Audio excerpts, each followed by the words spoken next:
दज्जाल के बारे में बहुत सारी हदीस हैं, लेकिन एक हदीस में हमें दज्जाल की एक मखसूस लोकेशन के बारे में कई इशारे दिए गए हैं। यह हदीस हम सब ने बार बार सुनी हुई है कि एक दिन भरी महफिल में रसूलुल्लाह सल्लल्लाहु अलैहि वसल्लम के पास एक ईसाई आया।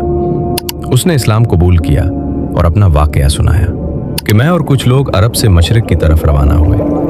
हम अभी रास्ते में ही थे कि अचानक समंदर का मौसम बदल गया और हमारी कश्ती अपने रास्ते से भटक गई। एक महीना उधर उधर भटकने के बाद समंदर ने आखिरकार हमारी कश्ती को एक जजीरे के पास ला खड़ा किया। हमने बड़ी कश्ती को वहीं छोड़ा और छोटी कश्तियों के जरिए उस जजीरे पर पहुंचे।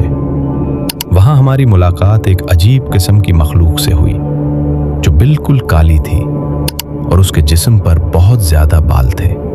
उसने अपना नाम जस्सासा बताया। हमने उससे पूछा, तुम क्या चीज हो, कौन सी मखलूक हो? उसने कहा, मुझे छोड़ो, वहां एक मंदिर है, वहां जाओ, वहां एक शख्स तुम्हारा शिद्दत से इंतजार कर रहा है। हम वहां गए तो एक शख्स को जंजीरों में बंधा हुआ देखा। उसने हमसे 3 सवाल पूछे। पहला, मुझे बैसान के दरख्तों के बारे में बताओ, क्या उनमें फल आते हैं? हमने कहा, हाँ, वहां बहुत फल हैं। उसने कहा, बहुत जल्द वहां कुछ भी नहीं होगा। फिर उसने पूछा, मुझे झील तबरिया के बारे में बताओ, क्या उसमें पानी है?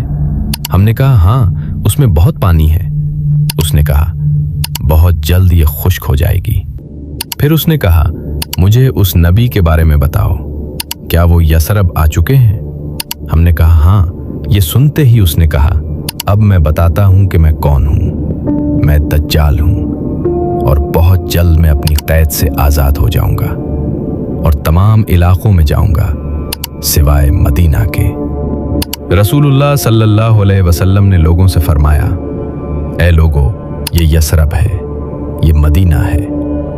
तमीमदारी जो कह रहा है, मुझे उसमें सच्चाई नजर आती है।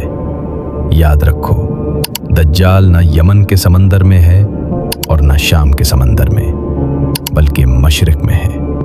और आप सल्लल्लाहु अलैहि वसल्लम ने मशरिक की तरफ इशारा करते हुए फरमाया, दज्जाल मशरिक में है, दज्जाल मशरिक में है, दज्जाल मशरिक में है।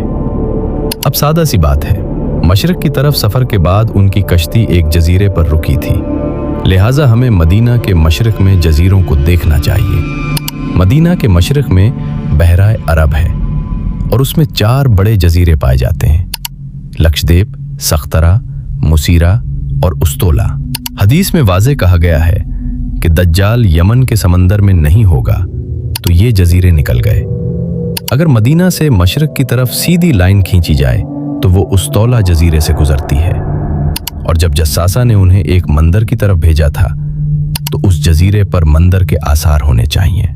इंडिया वाले जजीरे में ऐसा कुछ नहीं है, लेकिन पाकिस्तान के उस्तोला जजीरे पर एक मंदिर के आसार मौजूद हैं। ये तकरीबन 1400 साल पुरानी बात है, लेकिन वहां एक कदीम मंदिर भी पाया जाता है। ये मंदिर काली माता का है, जो हिंदुओं की एक खौफनाक देवी मानी जाती है, जिसके जिस्म पर भी बहुत ज्यादा बाल होते हैं। कुछ याद आया? जस्सासा की शक्ल उससे मिलती जुलती बयान की गई है, लेकिन अगर आज आप उस्तोला जजीरे जाएं तो आपको दज्जाल नहीं मिलेगा। वो आज़ाद हो चुका है या नहीं ये तो मालूम नहीं, लेकिन जस्सासा के बारे में गौर करें। 1970 की दहाई में अमेरिकन म्यूजिक इंडस्ट्री का एक मशहूर बैंड रूलिंग स्टोन्स था, जिसका लोगो हिंदू देवी काली माता से मुतासिर होकर बनाया गया, और ये लोगो दुनिया के मशहूर तरीन लोगोज में से एक है। एक तरह से देखा जाए तो दज्जाल के जजीरे वाले जस्सासा का पूरी दुनिया की म्यूजिक और फिल्म इंडस्ट्री पर असर नजर आता है। ये महज इत्तेफाक है या शायद नहीं।